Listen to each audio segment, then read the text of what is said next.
사사기 강의 38번째 시간으로 자기 소견에 오른 대로 행할 때 라는 제목으로 하나님 말씀을 전하겠습니다. 에브라임 산지에 미가라 이름하는 사람이 있더니 라고 본문 1절은 기록하고 있습니다. 여호수아가 이스라엘 12지파에게 땅을 분배할 때 에브라임 지파가 받은 땅은 평지가 아닌 산지였습니다. 12지파 가운데 가장 불평이 많은 지파가 바로 이 에브라임 지파였는데, 이러한 불평과 불만은 그들이 땅을 분배받을 때부터 시작되었던 것입니다. 사사기의 말씀을 강의하는 과정에서 보셨듯이 사사건건 사사들에게 이의를 제기하면서 말도 되지 않는 불평을 늘어놓았던 지파가 바로 이 에브라임 지파였다는 사실을 기억하실 것입니다. 우리가 산지에 산다고 우리를 무시하는 거냐? 왜 우리에게 미리 말해주지 않은 것이냐?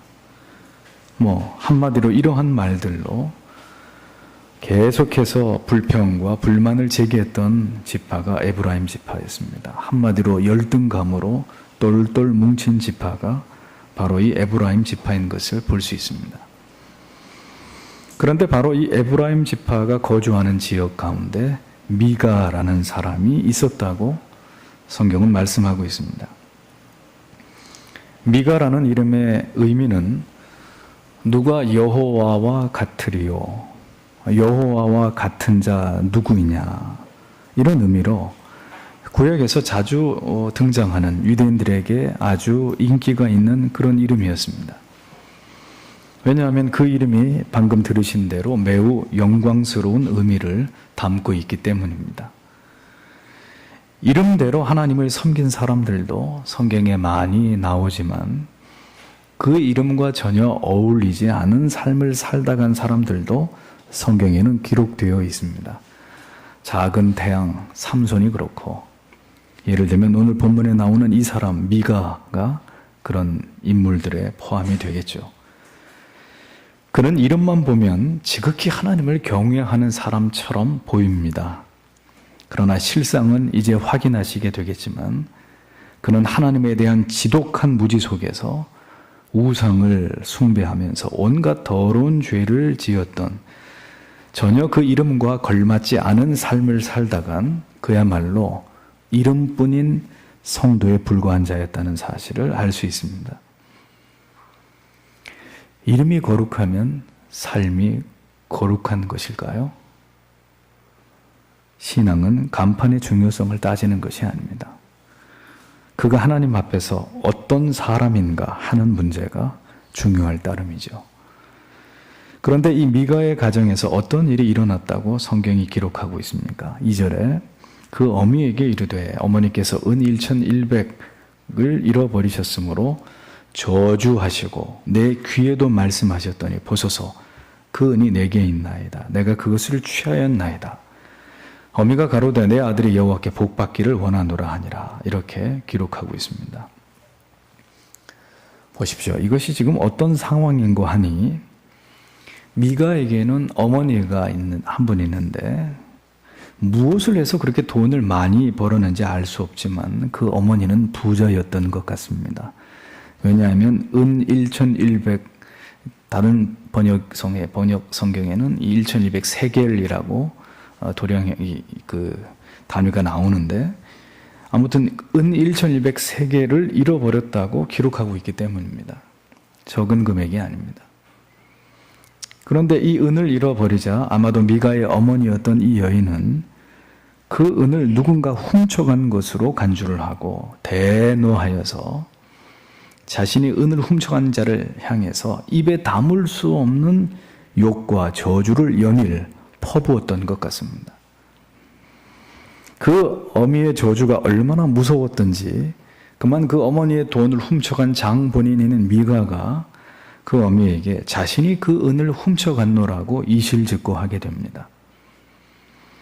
삼손에 대해서 성경은 그 첫 소개가 삼손이 블레셋에 딸 중에 한 여자를 보았다라는 기록을 보여주면서 시작부터 삼손에 대해서 그다지 좋지 않은 인상을 갖게 만듭니다. 그러더니 미가 또한 결코 좋은 인상으로 시작하지 않고 있음을 보여줍니다. 미가와 그의 어머니는 분명 하나님을 경외하는 이스라엘의 12지파 가운데 한 지파의 하나님의 백성들이었습니다. 그런데도 불구하고 어머니의 은을 훔친 미가나 또 은이 없어졌다고 해서 폭언과 저주를 일삼는 그의 어미나 우리가 보기에는 모두 정상적인 하나님의 백성들로 보여지지 않는다는 것이죠. 겉으로 보기에는 하나님의 자녀이지만 속은 전혀 하나님의 백성이라고 보기 어려울 만큼 무너져 있는 그저 모양만 신자인 삶을 살아가던 자들이 바로 이 모자였다는 것을 알 수 있습니다. 여호와를 경외하는 신앙에서 멀어지게 될 때 신자도 결코 이와 다름이 없어질 수 있습니다. 주일에 교회를 간다는 것 빼고는 삶 속에서 전혀 불신자와 다를 바 없는 불신자와 같거나 오히려 불신자보다 더 못한 표리부동한 삶을 살아가는 그런 형식적이고 신앙의 맹목적인 습관과 어떤 거칠애뿐인 참된 신앙을 가지지 못한 소위 유사 그리스도인들이 있다는 것입니다. 언제나 자기의 뜻대로 자기들의 생각대로 주저함 없이 악을 행하고 분노하고 저주하고 물질에 대해서 과도한 탐욕을 가지고 인색하기 이루 말할 수 없는 자린고비 같은 그런 삶을 살아가는 이름만 그리스도인들. 그들을 과연 그리스도인이라고 불러야 할지 의심하게 만드는 미가와 그의 어미 같은 사람들이 오늘날 성도 안에도 있다는 것입니다. 미가의 어머니의 반응을 보십시오. 자기의 은을 훔쳐간 자에게 얼마나 무서운 저주를 퍼부었길래 그의 아들이 그 어머니의 저주의 소리를 듣다가 두려움을 느낀 것이죠. 그래서 견디다 못해서 내가 가져갔노라고 자백을 하게 됩니다. 얼마나 저주를 했으면 그 아들이 그 말을 듣고 무서워가지고 내가 훔쳐갔노라고 말을 했겠습니까? 그런데 이렇게 아들이 자백을 하고 훔쳐간 은을 내놓자 그의 어미가 뭐라고 합니까? 내 아들이 여호와께 복을 받기를 원하노라 이렇게 말합니다. 한마디로 코미디입니다. 자, 머릿속에 그림을 한번 그려보십시오. 불같이 화를 내면서 누가 내 은을 훔쳐갔나 하고 그 사람에게 할 수 있는 모든 저주와 폭언을 하던 이 미가의 어미가 미가가 훔쳐갔던 은을 내놓자 갑자기 얼굴빛을 바꾸어가지고 아들의 얼굴을 쓰다듬으면서 하나님께서 우리 아들에게 복을 주시기 원합니다. 자, 이렇게 말하는 장면을 생각해 보십시오. 코미디도 이런 코미디가 없는 거예요.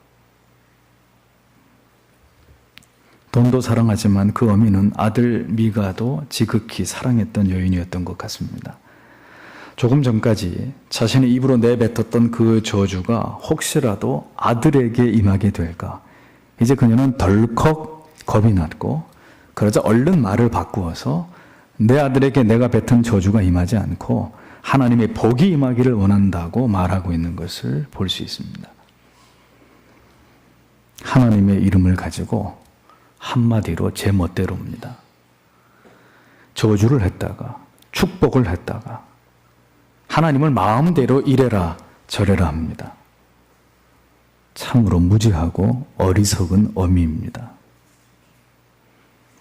하나님께서 이렇게 하라고 하면 이렇게 하시고 저렇게 하라고 해달라면 그렇게 하시는 하나님이십니까? 한마디로 하나님에 대해서 무지한 개념 없는 어미였던 것을 볼 수 있습니다. 총체적으로 무지하고 어리석은 겉모습은 신자인 것 같고 성도의 가정인 것 같으나 속은 전혀 그렇지 않은 무늬만 성도이고 교인이라는 간판만 붙어있는 그런 가정이었다는 사실을 확인할 수 있습니다. 참된 신앙의 가정과 그렇지 않은 신앙의 가정의 차이가 무엇입니까? 하나님을 신앙함에 있어서 그 겉과 속이 다르지 않다는 것입니다. 어떤 가정이요? 참된 신앙의 가정. 교회에서나 가정에서나 직장에서나 학교에서나 어디서나 동일한 신앙의 경건과 상식을 지키는 가정이라야 참된 신앙의 가정인 것입니다. 집에서는 폭언과 폭행을, 세속적인 삶을 일삼고 교회에 와서는 거룩하게 찬양을 부르는 그런 모습이 아니라 삶 속에서는 불신자처럼 참지 못하고 악하고 온갖 욕과 저주를 일삼으면서도 교회에서는 가장 경건한 신자처럼 보이고자 하는 그런 모습이 아니라 겉과 속이 똑같은, 교회에서나 세상에 나아가서나 똑같은 그런 성도만이 참된 신자일 뿐입니다. 자, 이렇게 겉과 속이 다른 사람들일수록의 문제가 무엇일까요? 전혀 하나님의 뜻을 이해하지 못한다는 것입니다. 즉, 분별력도 없고 명철도 없어서 하나님을 신앙하고 있는 것은 같은데 전혀 신앙적인 원리와 원칙에 따라서 하나님을 신앙하고 있지 않다는 것입니다. 모든 것을 자기의 판단대로, 육신의 생각대로, 자기의 마음대로 결정하고 진행하면서 그러면서도 그게 다 하나님의 뜻이라고 주장하고 고집하는 경우들이 다반사입니다. 자신이 지금 무슨 말을 하고 있고 어떤 결정을 내리고 있으며 어떤 행동을 하고 있는지 전혀 영적으로 깨닫지 못한다는 것입니다. 따라서 전혀 신자답지 않은, 성도라 말할 수 없는 말과 행동과 판단을 일삼게 된다는 것입니다. 그가 성도라 이름하면서 말이죠. 미가와 그의 어머니의 이 같은 모습은 오늘 이 시대의 교인들에게서도 어렵지 않게 찾아볼 수 있는 일들입니다. 도둑질을 하고 불같이 화를 내고 혈기를 내다가는 다시 교회에 와서는 찬송을 부르고 기도를 하고 예배를 드립니다.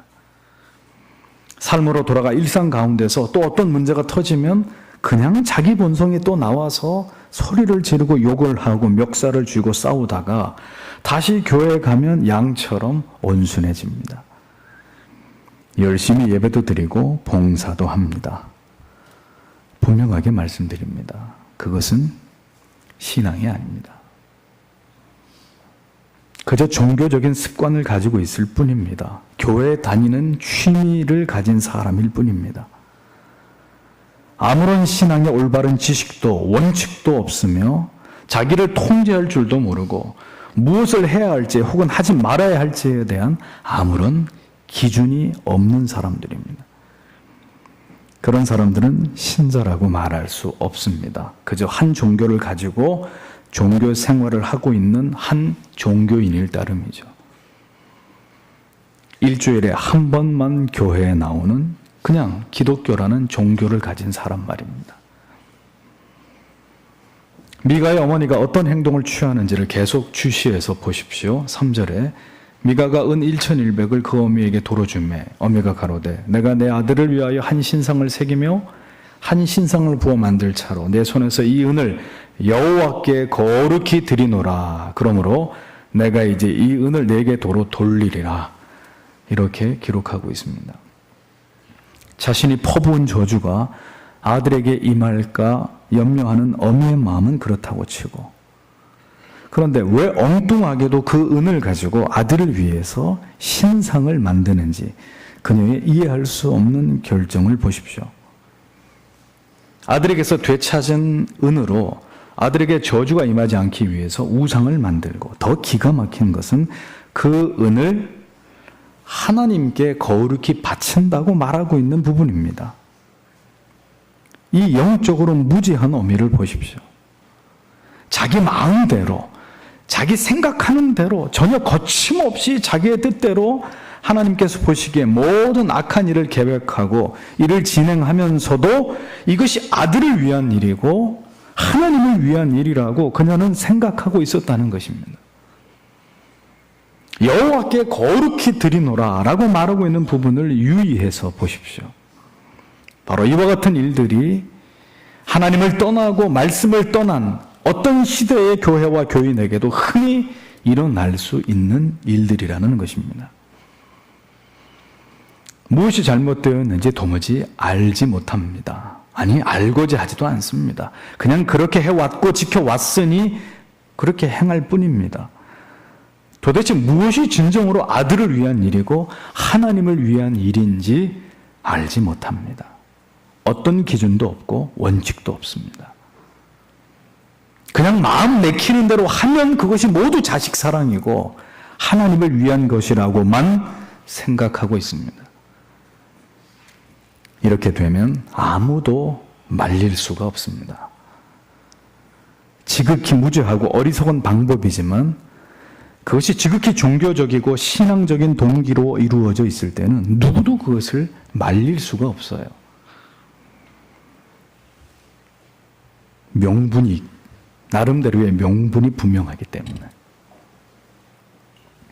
자녀에게 큰 병이 있는데 목사가 작정헌금을 바치고 기도를 받으면 나을 것이라고 하면 많은 영적으로 무지한 성도님들께서, 부모님들께서 대부분 빚을 내서라도 그렇게 하십니다. 얼마 전에도 어떤 분에게 전화로 상담을 해드리면서 절대로 그 사기꾼 같은 목사에게 돈 주고 기도받지 말라고 말해 주었습니다. 그리고 당장 그 교회를 떠나라고 그렇게 상담을 해 주었습니다. 이런 우지 못할 일들이 버젓이 한국교회 안에서, 그것도 여러분들께 이름만 대면 다 아실 수 있는 그런 교회에서 일어나고 있습니다. 왜 이런 무지한 일들이 일어날까요? 자식을 위한 일이고 하나님을 위한 일이라는 아주 분명한, 아주 뚜렷한 명분 때문입니다. 물론 전혀 하나님과는 상관없는 명분이죠. 그렇지만 이러한 빈약한 논리로도 얼마든지 우상이 만들어질 수 있다는 사실이 놀라울 따름입니다. 하나님을 버린 세대에게 하나님께서 명철과 올바른 판단력을 주시겠습니까? 모두 거두어 가십니다. 그러니 이런 어처구니 없는 일들이 하나님을 운운하는 사람들에게조차도 얼마든지 일어날 수 있게 되는 것입니다. 하나님에 대해서, 성경의 진리에 대해서 무지할 때, 우리는 우리가 생각할 때 지극히 하나님을 기쁘시게 하는 일이라고 믿는 모든 거룩하고 선하고 아름다운 일조차도 하나님이 보시기에 심히 악한 것이 될 수 있다는 사실을 성도 여러분 절대로 잊지 마시기 바랍니다. 늘 여러분에게 강조하여서 설명드린 부분입니다. 내가 생각할 때 좋은 것이 하나님이 보시기에도 결코 좋은 것이 아니라는 것을 분명하게 기억하시기를 여러 차례 말씀드렸습니다. 신자는 이 부분을 주의하고 또 주의해야 합니다. 결코 우리의 생각대로, 우리의 임의대로 하나님의 뜻을 넘어가는 일이 결코 없어야 할 것입니다. 하나님께서 우리에게 원하시지도 않은 일을 우리가 만들어서 하는 우상 숭배를 우리는 즉시 멈춰야 됩니다. 이것은 명백하게 하나님 앞에서 큰 죄가 되기 때문입니다. 하나님께 드리는 예배 가운데는 반드시 경건한 찬송을 불러야 합니다. 웨스트민스터 신앙 고백서에서 반드시 시편 찬송을 불러서 하나님께 영광을 돌릴 것을 명시하고 있습니다. 지극히 높으신 하나님의 이름과 영광을 경배하고 찬양하고 예수 그리스도의 보혈의 공로를 기념하고 그 구속의 은총을 찬양하는 주제의 곡을 반드시 하나님께 드리는 것이 올바른 하나님을 찬양하는 방법이라고 장로교 표준 문서에 기록하고 있습니다. 아무리 은혜스러운 표정으로 감동적인 멘트를 넣어서 아침을 금식을 하고 기도를 1시간씩 하고 찬양을 한다고 해도 그런 CCM이나 복음송 같은 자기 간증과 자기 감정에 도취된 찬양, 화려한 기교를 자랑하는 음악은 결코 하나님이 받으실 수 없는 찬양이 될 수밖에 없는 것입니다.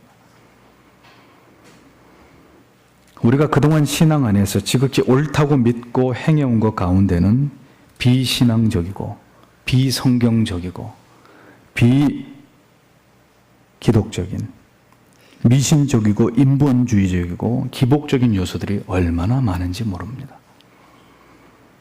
이러한 부분을 결코 간과할 수 없는 것은 오늘도 이런 일들이 우리의 신앙 속에서 예배 속에서 자행될 때 이는 하나님을 크게 모욕하는 일이 될 수 있기 때문입니다. 이것은 하나님의 진노를 살 수 있는 일들이기 때문입니다.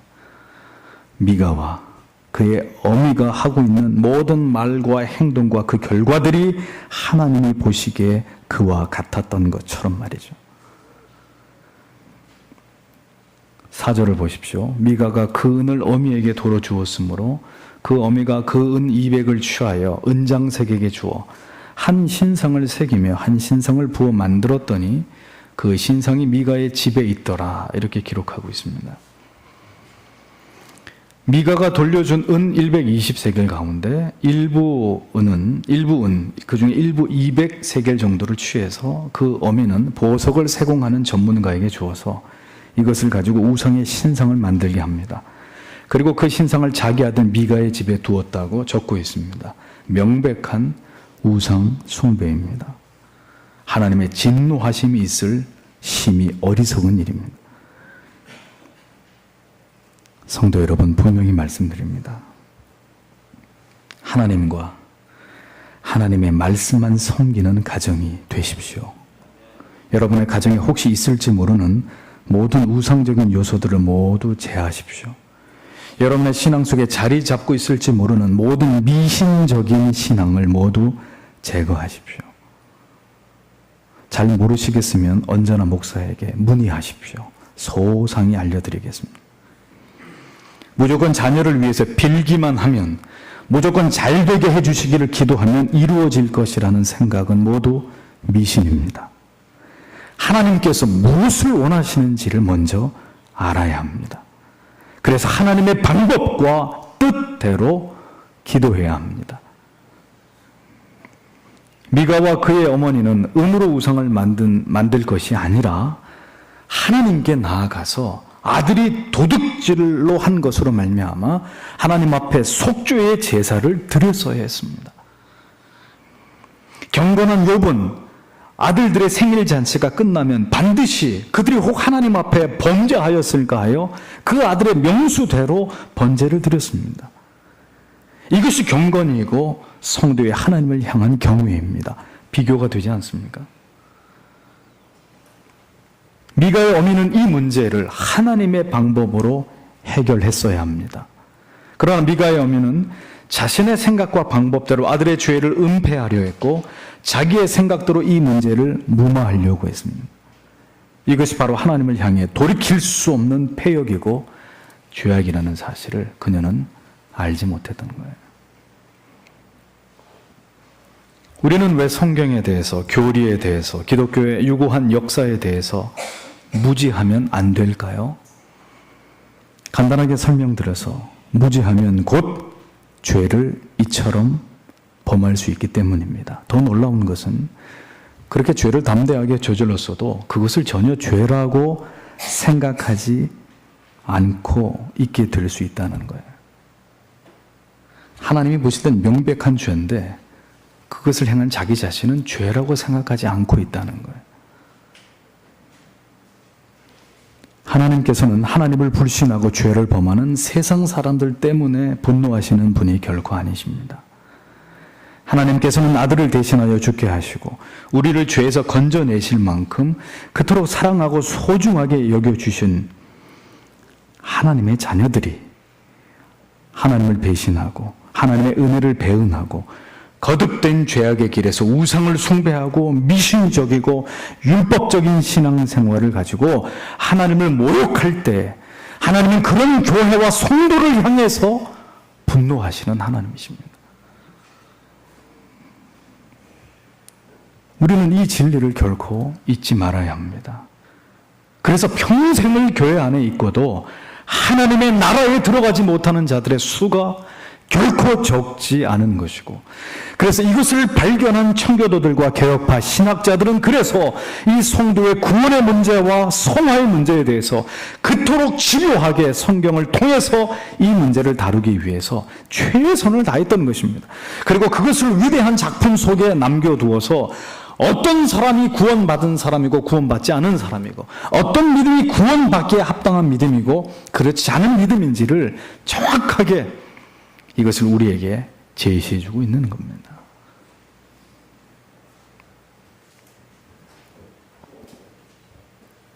미가의 어머니의 하나님을 향한 무지함 속에 저질러지는 이 폐역무도한 죄가 성경에 계속해서 기록되고 있습니다. 5절에 이 사람 미가에게 신당이 있으므로 또 에봇과 드라빔을 만들고 한 아들을 세워 제사장을 삼았더라. 자, 이제 문제는 미가의 어머니가 아닙니다. 어머니와 마찬가지로 그의 아들 미가 역시도 종교적인 문란함이 가득했던 것을 보여줍니다. 미가는 이제 그의 아들 가운데 한 사람을 제사장으로 삼습니다. 그리고 어미가 만들어준 그 신상을 섬기게 하는 어리석은 짓을 자행하게 됩니다. 잘 보세요. 3대에 걸쳐서 하나님 앞에 우상을 숭배하는 끔찍한 죄를 범합니다. 이 모든 이유가 무엇 때문이라고요? 하나님에 대한 총체적 무지 때문이었다는 것입니다. 하나님에 대한 무지가 얼마나 큰 죄를 불러오는지 우리는 이 미가의 3대에 걸친 어리석은 그들의 이야기를 통해서 철저하게 깨닫게 됩니다. 후손들은 그 선조들이 한 일을 보고 따라가게 되어 있습니다. 그 일이 하나님을 기쁘시게 한 일이든 혹은 하나님을 진노케 한 일이든 간에 그대로 답습하게 되어 있습니다. 이것이 무서운 것입니다. 미가의 3대처럼. 부모가 행하고 시키면 그대로 자녀들이야 따라가게 되어 있지 않겠습니까? 그래서 잘못된 시작이 역사가 되고 전통이 되어서 고스란히 되물림되는 일들이 일어나게 되는 것이고, 이것을 바로잡는 일은 너무나 힘든 일이 될 수밖에 없는 것입니다. 사사기를 보면 1전에 금으로 에봇을 만들어서 이것을 우상지했던 사람이 또 한 사람 나오죠. 누굽니까? 누구예요? 기드온입니다. 금으로 에봇을 만들어서 자기의 성읍에 두었습니다. 그러자 이스라엘 백성들이 음란을 행하면서 금으로 만든 그 에봇 앞에서 그 에봇을 우상으로 섬기는 끔찍한 죄를 범하죠.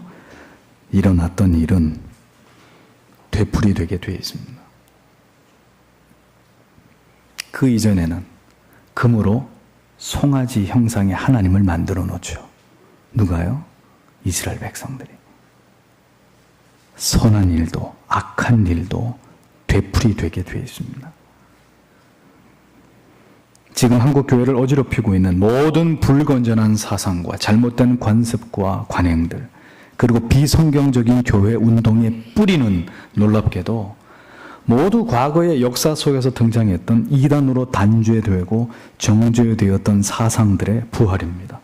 역사는 계속 순환하고 있습니다. 좋은 역사든 악한 역사든 역사는 계속 반복해서 시대 속에 재등장하게 되어 있습니다. 드라빔은 가정에서 섬기는 수호신으로 고대인들이 신탁을 받기 위해서 섬겼던, 가정마다 섬겼던 우상입니다.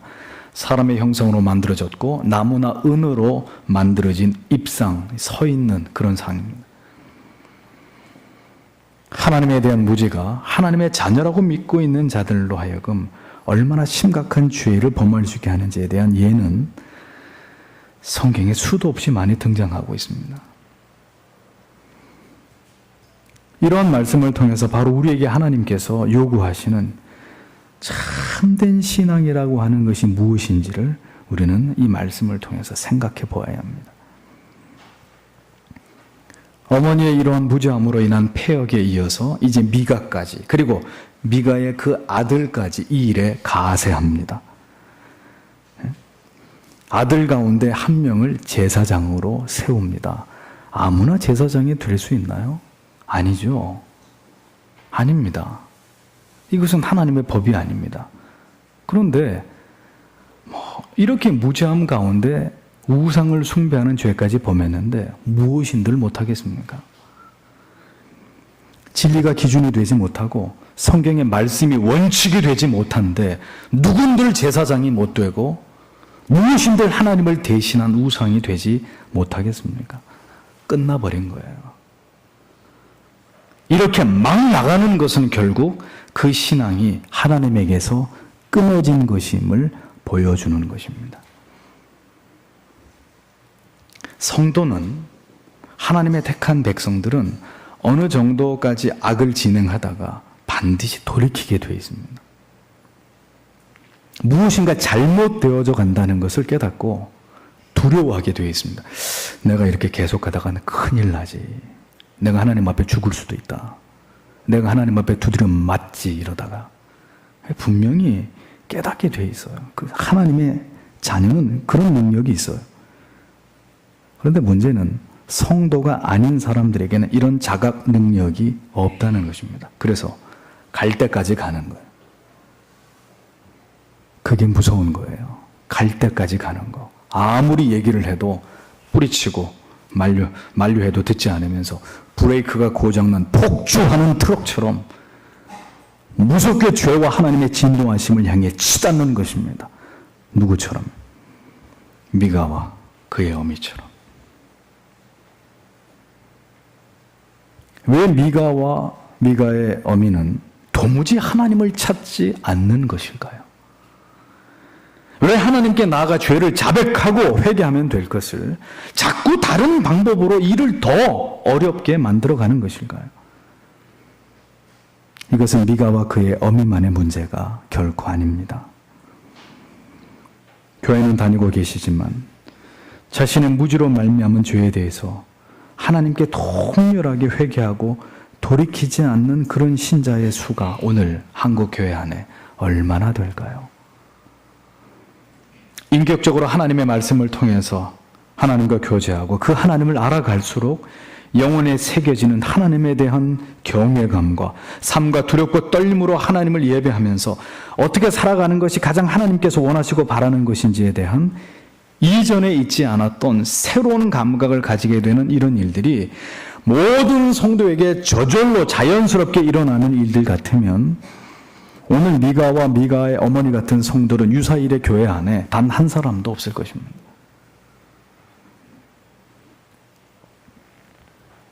그러나 말세의 교회와 성직자들과 성도들을 보십시오. 모두가 자기의 뜻대로 합니다. 모두가 자기가 생각하는 것이 옳다고 믿고 모두 그렇게 하나님을 섬기려고 합니다. 하나님께서 정하여 놓은 선을 마음대로 넘나들면서 신성을 모독하는 일들을 서슴지 않고 있습니다. 그러면서도 자신들이 좋으면 그만이라고 생각합니다. 하나님의 뜻, 하나님이 정하신 법은 아랑곳하지 않습니다.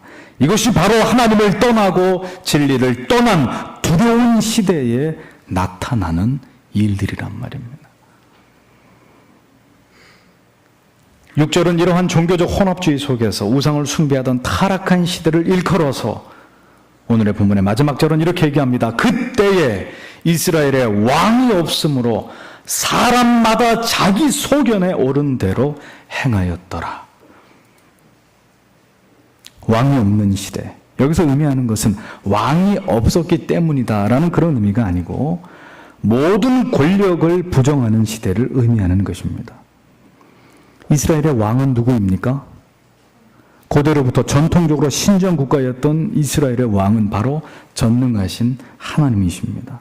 그러므로 왕의 제도가 없어서 이스라엘이 이렇게 무질서하고 문란해졌다는 의미가 아니라 이스라엘의 진정한 왕이 되시는 하나님을 그들이 멀리했기 때문에 오늘의 결과가 일어날 수밖에 없었다는 그런 의미가 되는 것입니다.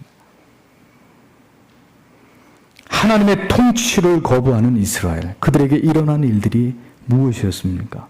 무질서와 혼돈과 하나님의 뜻을 묻지 않는 이 무지와 어리석은 판단으로 말미암은 모두 자기 소견에 옳은 대로 행한 그 결과 우상을 숭배하고 하나님을 모독하는 일들이 이제 이후의 말씀에 보면 이제 모든 계층의 이스라엘 백성들에게 광범위하게 확산되어 버리는 총체적인 부패와 타락의 상황을 만들어가고 있는 것을 성경은 기록하고 있습니다.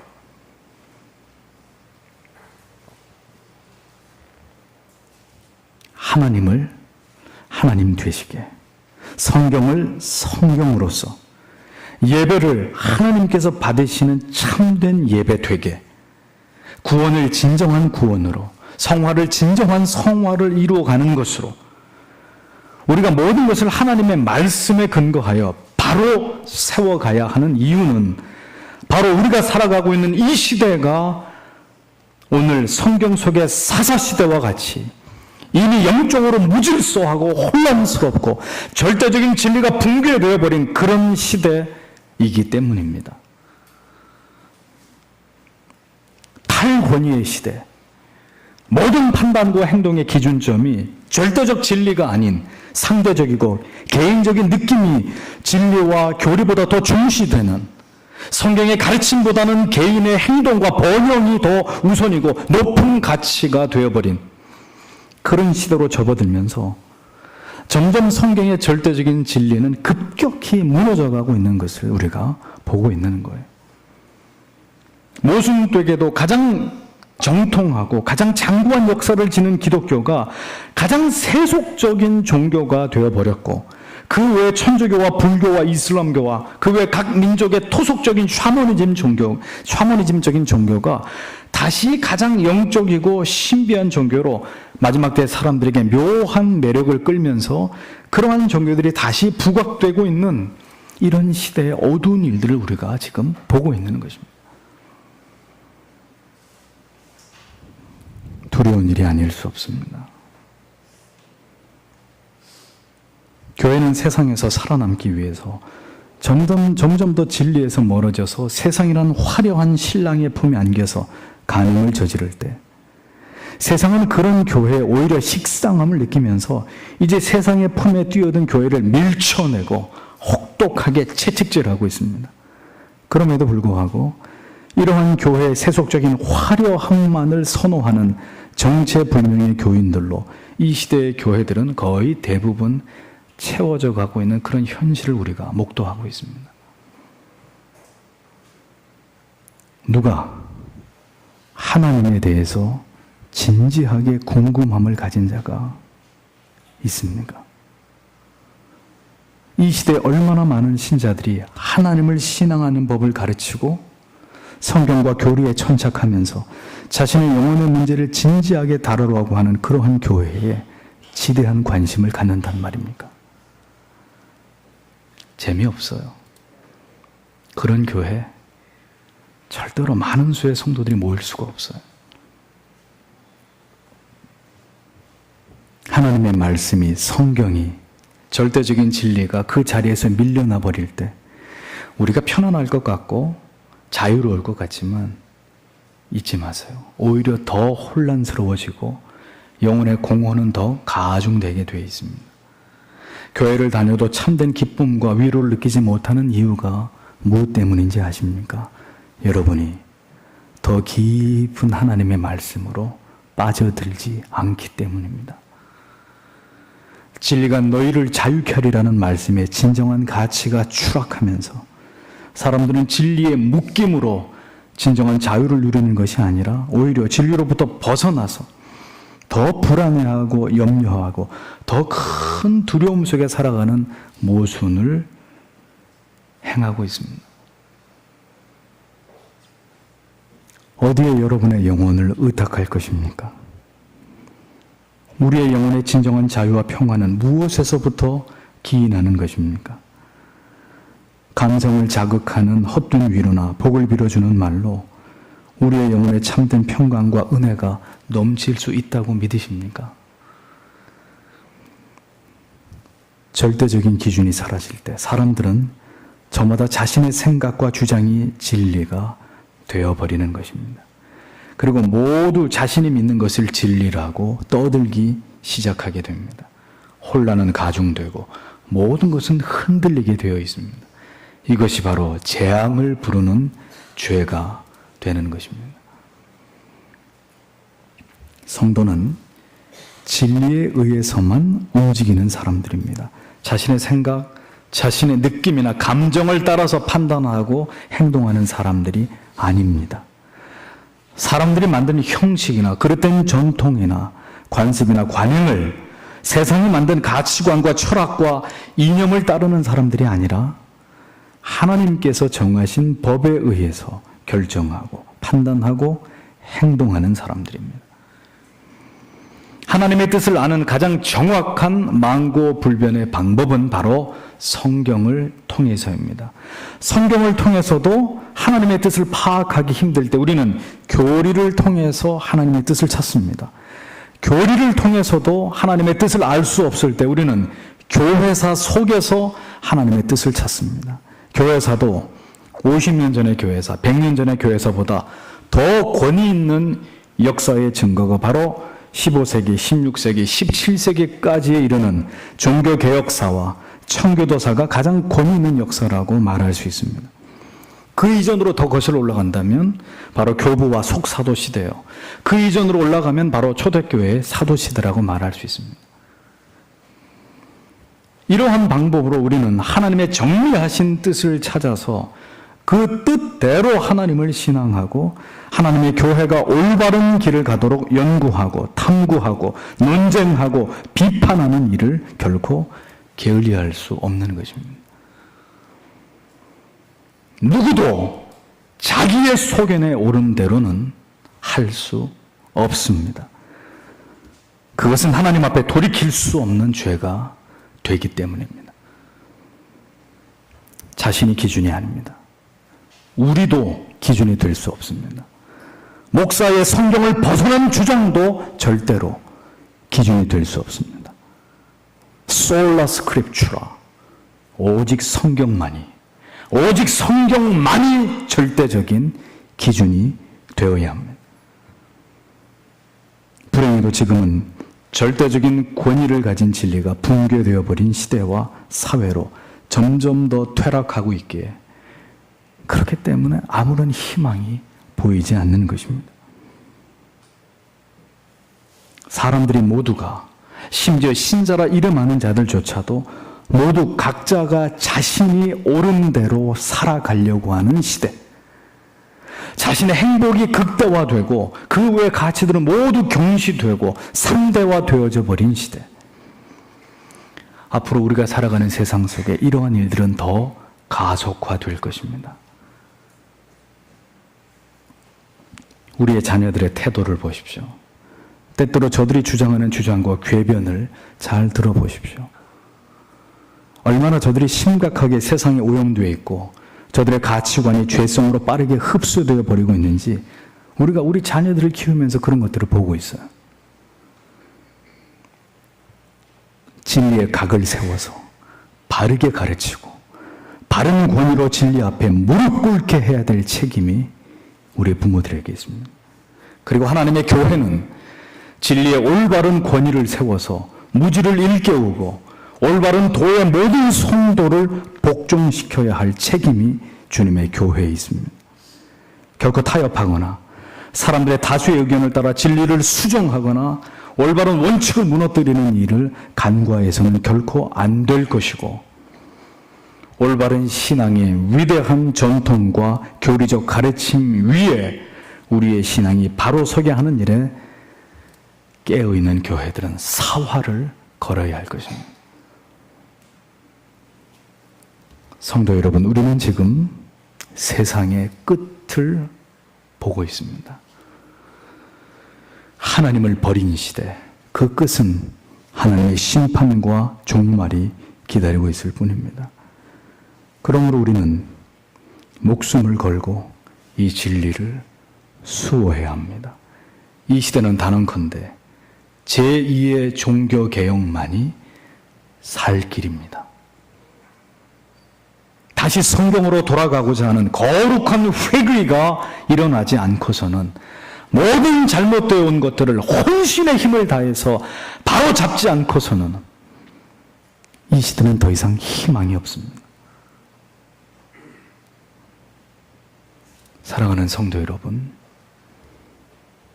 여러분들의 삶의 기준은 무엇입니까? 우리를 움직이는 근거가 되는 법은 무엇입니까?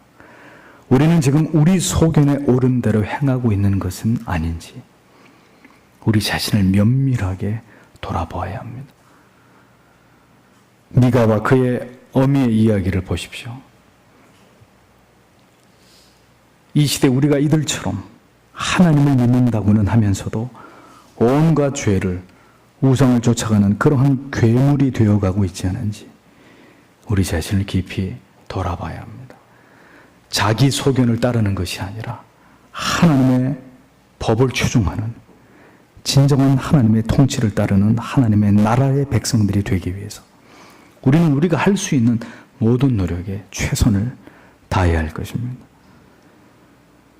모두가 하나님이 되려고 하는 이 시대에 하나님을 하나님 되시기에 경배하고 사랑하고 복종하는 성도, 금같이 빛나는 밤하늘이 찬란하게 빛나는 별들 같은 그런 보석 같은 성도들이 바로 여러분들이 되셔야 하는 것입니다. 그렇게 되시도록 힘을 다해서 목사는 여러분과 이 교회를 섬길 것입니다. 여러분도 이 뜻을 따라서 하나님의 진리를 수호하고 무너져가는 한국교회를 재건하는 일에 사명을 다하시는 여러분들이 되시기를 부탁드립니다. 하나님의 은혜가 우리 가운데 충만케 되기를 바랍니다. 기도하겠습니다.